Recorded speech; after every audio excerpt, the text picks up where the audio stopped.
1850వ సంవత్సరం తదనంతర కాలంలో విశాఖపట్నం, విజయనగరం పరిసర ప్రాంతాలలో తీవ్ర కరువు ఏర్పడింది. రోజులు గడిచే కొలది కరువు పెరిగిందే కాని తగ్గుముఖం పట్టలేదు. కరువు వలన ప్రజలు ఆకలితో అలమటిస్తూ పలు వ్యాధులకు లోనయ్యారు.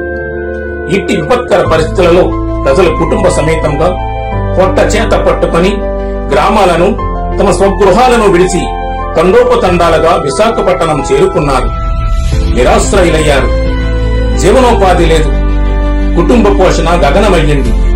ఆకలి బాధలు ప్రభుత్వాన్ని ఆశ్రయించారు. వీరందరికీ వసతి, ఉపాధి కల్పించటం అప్పటి బ్రిటిష్ ప్రభుత్వానికి తలకిమించిన భారం అయ్యింది. అప్పటికే సేవా కార్యక్రమాలు చేస్తూ ప్రజలతో మమేకమవుతున్న ఫ్రెంచ్ మిషనరీలను గమనించిన అప్పటి విశాఖపట్నం జిల్లా ఉన్నతాధికారులు ఈ వలస ప్రజలను ఆదుకోమని బిషప్ టిస్సో గారిని కోరారు. బిషప్ టిస్సో అప్పటి వికార్ జనరల్ రిచర్డ్ ఫాదర్ గారికి ఈ బాధ్యతను అప్పగించారు. గ్రామాల నుండి వలస వచ్చిన వారందరినీ ఫ్రెంచ్ మిషనరీలు ఆదరించి ఆశ్రయమిచ్చారు. ఈ వలస ప్రజలందరూ కొత్త వలస, నరపాం, నిడిగట్టు, బెందుర్తి, అలమండ, మంగళపాలెం, చింతలగర్హారం, గోరింట తదితర ప్రాంతాల నుండి వలస వచ్చిన వారే.